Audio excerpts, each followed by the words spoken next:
Баршаңызға қайырлы күн. Бүгін сіздермен жаңа жылға арналған капкейктердің рецептімен бөлісемін. Менімен бірге дайындап көріңіздер. Бұл видеода ешқандай да сливки, творожный сыр қосылмайтын кремнің рецептімен бөлісемін. Формасын жақсы ұстайды. Және де меренганың формасын жақсы ұстайтын, ешқандай да ағып кетпейтін құпия рецептімен бөлісемін. Дайын болған капкейктерді дәл осындай арнайы қораптарға салып, сыйлық ретінде ұсынсаңыздар да болады. Ол үшін видеоның соңына дейін көріп, тіркелуді ұмытпаңыздар. Ең алдымен бөлме температурасындағы сары майға тұзды және қантты қосып, миксердің көмегімен ағарғанша араластырамыз. Ағарғаннан кейін 2 дана жұмыртқаны салып, миксердің көмегімен тағы да араластырамыз.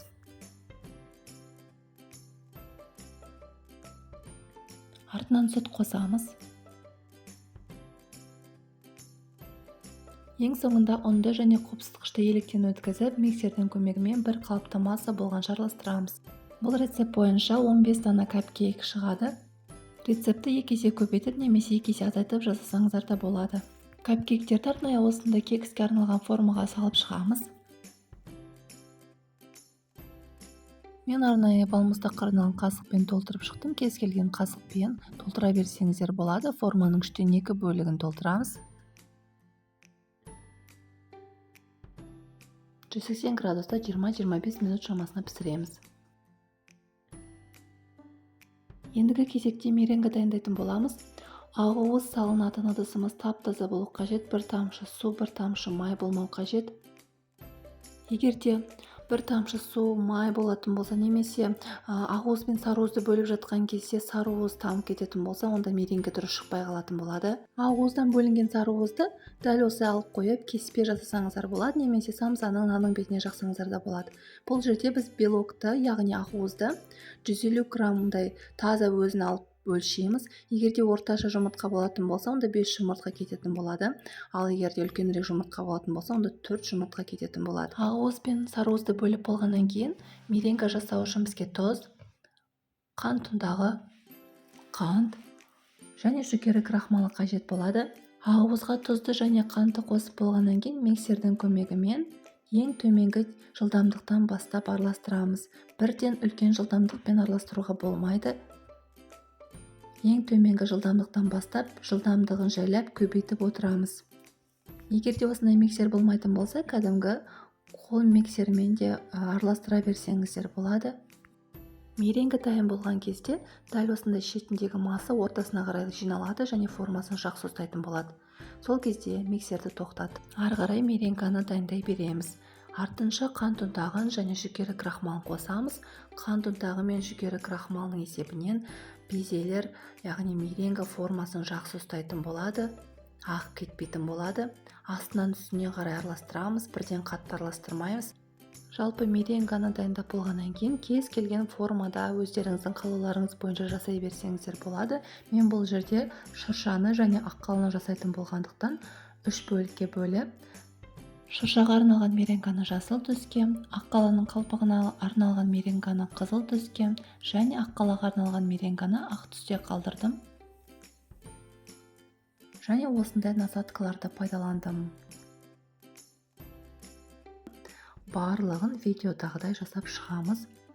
Дәл осы рецептпен меренганы, яғни безелерді жасайтын болсаңыздар, формасын жақсы ұстайтын болады.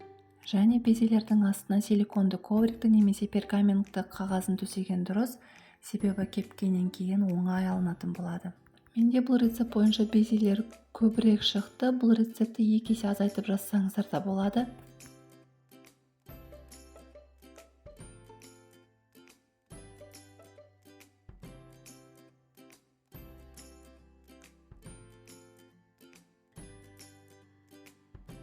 Шыршаны әсемдеу үшін осындай посыпкаларды пайдаландым. Дайын болған меренгаларды 90-100 градуста 2-2,5 сағаттай кептіреміз.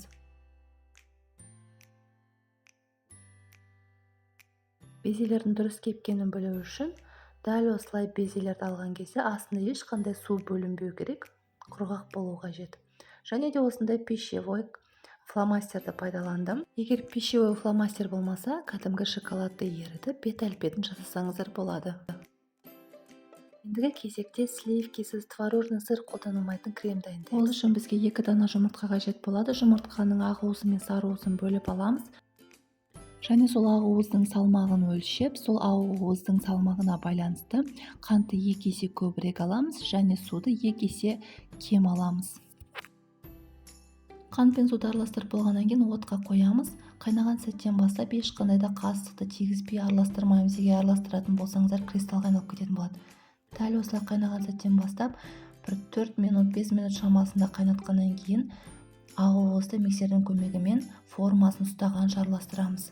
Дәл осындай формасын ұстап тұру қажет болады. Және де сироптың дайын болғандығын тексереміз. Егер термометр болатын болса, термометр 121 градусқа жеткенде сиропты өшіреміз. Ал егер термометр болмайтын болса, онда осындай салқын суға тамшылатып көрсеңіздер болады. Міне менде формасын ұстаған жоқ, демек сироп дайын емес. Тағы да бір 2-3 минут шамасында қайнатып тексеріп көреміз. 2-3 минут шамасында қайнағаннан кейін салқын суға 2-3 тамшысын салып болғаннан кейін тексереміз. Дәл осындай сироп қатып қалу қажет. Сол кезде сироп дайын болды. Газды өшіріп, бізді жаңағы меренганың үстіне осындай бір сызықпен жайлап құйып, миксердің көмегімен формасын ұстағанша дейін араластырамыз. Осымен крем дайын болды. Кез келген тортта да, пирогтарда да пайдалана берсеңіздер болатын крем формасын жақсы ұстайды. Және капкейктерді кремнің көмегімен әсемдеп шығамыз. Жалпы бұл кремнің орнына кез келген кремді пайдалана берсеңіздер болады. Бұл кремнің ерекшелігі үнемділігінде, яғни көп затты қажет етпейді, тек үнемділік жағынан өте пайдалы. Кремді жағып болғаннан кейін үстіне дайын болған безлерді қойып шығамыз. Ең соңында қант ұнтағын сепсеңіздер болады, өте әдемі көрінетін болады. Осымен капкейктер дайын болды. Егер видео сіздерге ұнаса, комментарий қалдырып лайк басуды ұмытпаңыздар. Сіздерге ас болсын.